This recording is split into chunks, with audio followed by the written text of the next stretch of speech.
Capítulo 27. O Grande Rex.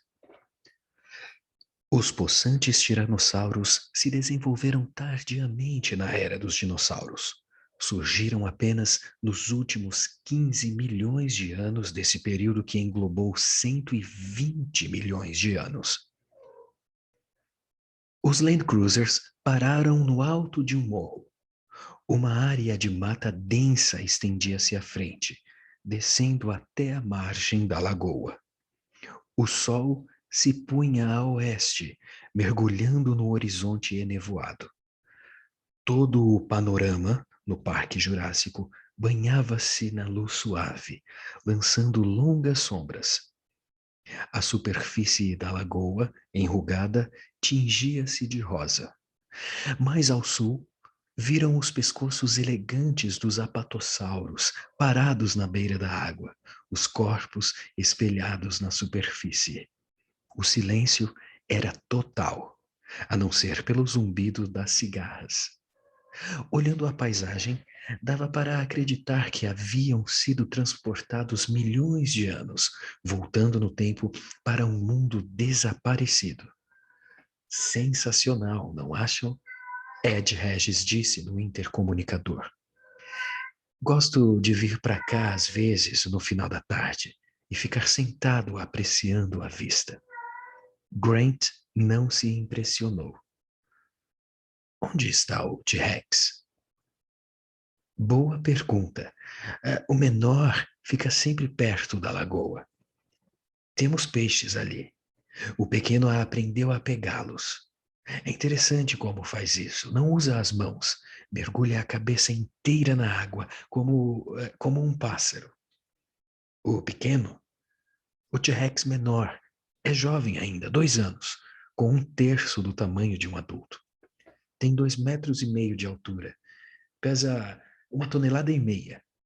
O outro atingiu seu tamanho máximo, mas não se encontra por aqui no momento. Talvez esteja caçando os apatossauros, Grant sugeriu. Regis riu, sua voz fraca pelo rádio. Faria isso se pudesse, acredite. Muitas vezes para na beira da lagoa e olha fixo para estes animais, balançando os pequenos braços de frustração.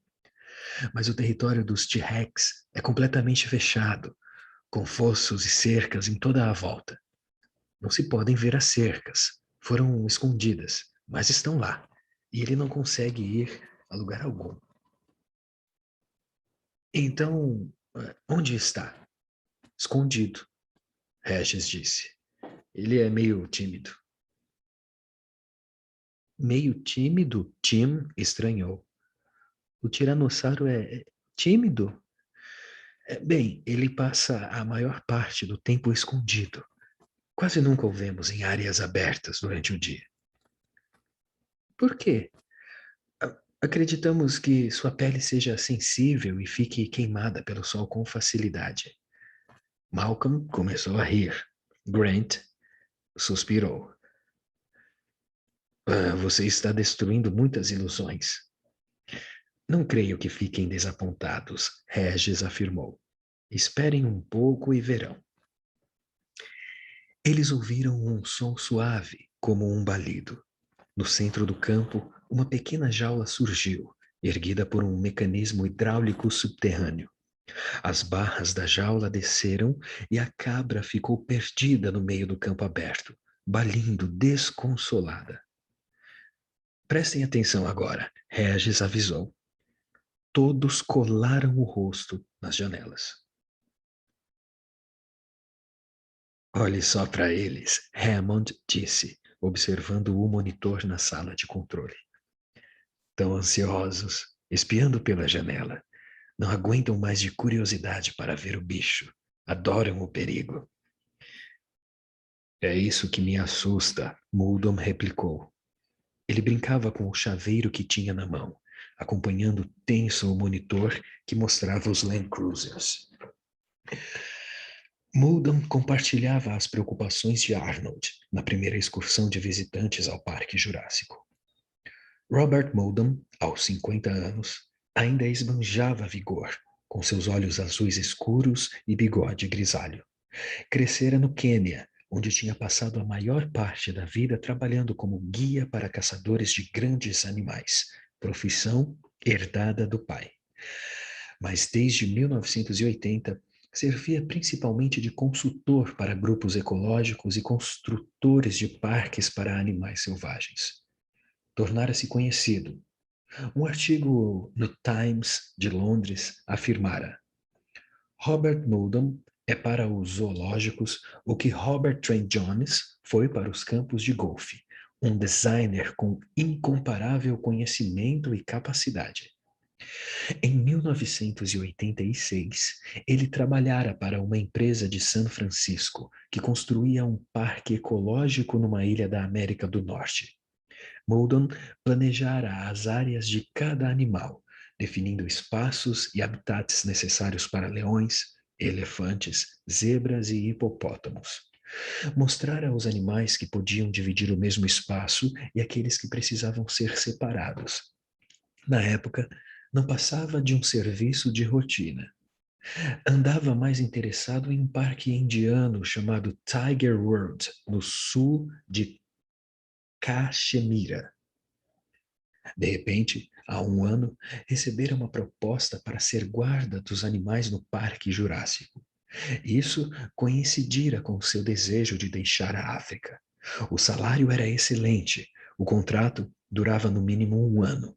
Tinha ficado assombrado ao descobrir que o parque, na verdade, reunia animais pré-históricos geneticamente reconstruídos.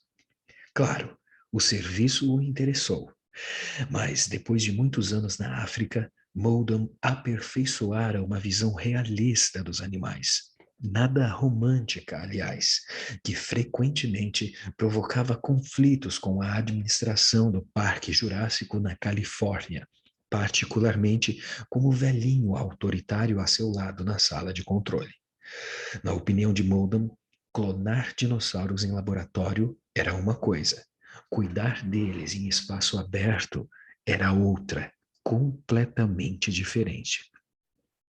Para Muldoon, alguns dos dinossauros ofereciam riscos excessivos e não deveriam viver soltos no parque.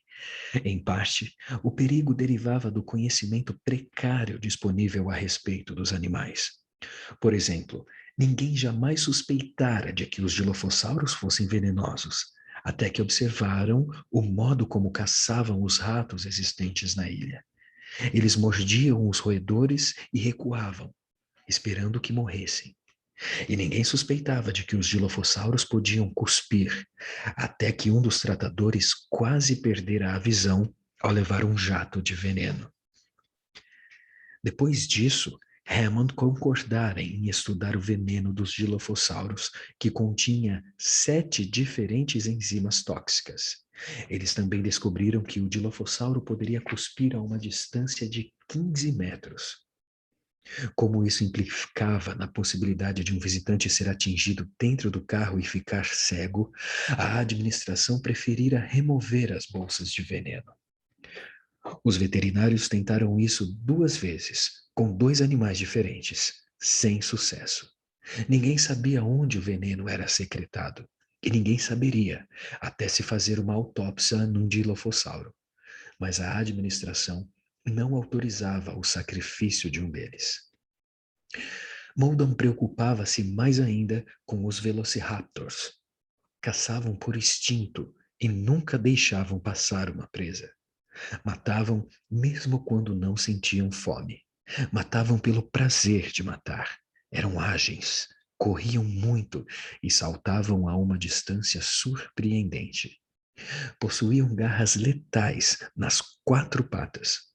Um golpe do braço retalharia uma pessoa, arrancando seus intestinos. E as presas poderosas rasgavam a carne ao invés de mordê-la. Sua inteligência superava em muito a dos outros dinossauros. Pareciam ter um dom natural para fugir das jaulas. Todo especialista em zoológicos sabia que determinados animais tinham tendência para fugir de seus espaços confinados. Alguns, como macacos e elefantes, conseguiam destrancar portas. Outros, como os porcos selvagens, eram suficientemente inteligentes para abrir os ferrolhos das jaulas com o focinho. Mas quem suspeitaria de que o tatu gigante era um especialista em fugas? Ou o alce? Mas um alce era quase tão habilidoso com o focinho quanto um elefante com sua tromba. Os alces sempre davam um jeito de escapar. Tinham um talento nato para isso. O mesmo ocorria com os velociraptors. Os raptores possuíam a inteligência dos chimpanzés. E como os chimpanzés eram ágeis, dotados de mãos habilidosas que lhe permitia abrir portas e manipular objetos. Escapavam com facilidade. E como Muldoon temia, um deles finalmente fugira, matando 2 trabalhadores e mutilando um terceiro antes de ser recapturado. Depois desse episódio, o alojamento dos visitantes havia sido reformado, ganhando portões com barras de ferro, uma cerca alta em todo o perímetro e janelas com vidros temperados. E a área reservada aos raptores adquirira sensores eletrônicos capazes de detectar qualquer tentativa de fuga. Muldoon queria ter armas à disposição também, e lançadores de mísseis LAW, de carregar no ombro. Os caçadores sabiam como era difícil abater um elefante de 4 toneladas, e alguns dinossauros pesavam 10 vezes mais do que eles. A diretoria ficara horrorizada, insistindo que não se permitiria a presença de armas na ilha. Quando Muldoon ameaçara pedir demissão e contar a história toda para a imprensa, chegaram a um acordo. Lançadores de mísseis guiados por laser, especialmente construídos, eram guardados em uma sala trancada no porão. Apenas Muldoon possuía as chaves. Era com essas chaves que Muldoon brincava agora. Vou descer, ele disse. Arnold, observando as telas dos monitores, fez que sim. Os 2 Land Cruisers encontravam-se no alto do morro, esperando a aparição do T-Rex. Ei, Dennis Nedry chamou no console do canto. Já que está descendo, me traga uma coca. Grant esperava no carro, olhando silenciosamente pela janela. O balido da cabra aumentou de intensidade. A cabra lutava freneticamente para se soltar da corda, forçando-a para um lado e para o outro. Pelo rádio, Grant ouviu Alexis gritar, alarmada. O que vai acontecer com a cabra? Ele vai comer a cabra? Acho que sim, alguém respondeu. E depois Ellie desligou o rádio. Já sentiam o cheiro.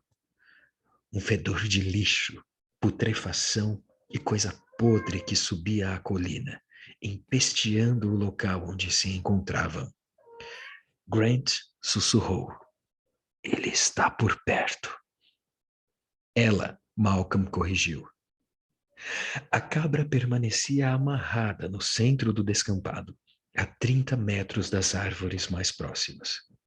O dinossauro devia estar escondido ali, mas Grant não conseguia ver absolutamente nada. Depois percebeu que estava olhando muito baixo. A cabeça do animal erguia-se a 6 metros do solo, meio oculta pelas folhas das palmeiras. Meu Deus do céu, Malcolm murmurou. Ela é do tamanho de um prédio. Grant examinou a imensa cabeça quadrada, com 1,5 metros de comprimento, marrom avermelhada, com presas e dentes imensos. A boca do tiranossauro abriu-se uma vez e se fechou, mas o imenso animal não saiu de seu esconderijo. Quanto tempo ainda demora? Malcolm perguntou baixinho. Talvez mais 2 ou 3 minutos. Talvez o tiranossauro moveu-se silenciosamente para frente, mostrando por inteiro o seu corpo enorme. Em 4 passadas cobriu a distância que o separava da cabra. Abaixou-se e mordeu o pescoço do animal. Os balidos cessaram. Só restou o silêncio. Debruçado sobre a presa, o tiranossauro repentinamente hesitou. A cabeça monstruosa girou sobre o pescoço musculoso, olhando para todos os lados até fixar-se nos Land Cruisers, parado no alto do morro. Consegue nos enxergar? Malcolm murmurou. Sem dúvida, Regis disse pelo intercomunicador. Vejamos se vai comer a cabra na nossa frente ou arrastá-la para outro lugar mais calmo. O tiranossauro abaixou-se, cheirando a cabra. Um pássaro gritou. Sua cabeça ergueu-se, alerta, atenta. Ela olhou em volta, com movimentos bruscos. Como um pássaro, Ellie disse. O tiranossauro continuava hesitante. É, do que ele tem medo? Malcolm perguntou. Provavelmente de outro tiranossauro, Grant deduziu. Os carnívoros de grande porte, como leões e tigres, normalmente se tornam cautelosos depois de abater uma presa, como se subitamente se expostos. Os zoológicos do século XIX imaginavam que a fera sentia culpa pelo que havia feito, mas os cientistas contemporâneos documentaram o esforço exigido para um ataque. Horas de espera paciente antes do bote final, bem como os fracassos frequentes.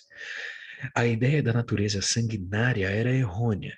Em geral, a vítima escapava. Quando um carnívoro finalmente abatia outro animal, preocupava-se com outros predadores que poderiam atacá-lo e roubar seu prêmio. Sendo assim, o tiranossauro devia temer outro tiranossauro. O animal enorme baixou novamente. Uma das mãos segurou a carcaça, enquanto os dentes rasgavam a carne. Vai comer, Regis sussurrou. Excelente. O tiranossauro levantou a cabeça, de onde pendiam nacos de carne ensanguentada. Ela olhou para o Land Cruiser novamente e começou a mastigar. Todos ouviram um ruído desagradável de ossos esmagados. Nossa, Alexis disse no intercomunicador. Isso é nojento. Depois, como se, Depois, como se a cautela tivesse levado vantagem, o tiranossauro ergueu os restos da cabra com as patas dianteiras e carregou-os silenciosamente para o meio das árvores. Senhoras e senhores, o Tyrannosaurus Rex, disse a gravação. Os Land Cruisers começaram a se mover silenciosamente por entre as folhagens. Malcolm recostou-se novamente no assento. Fantástico, comentou. Genaro enxugou o suor da testa. Ele estava pálido. Fim do capítulo 27. O Grande Rex.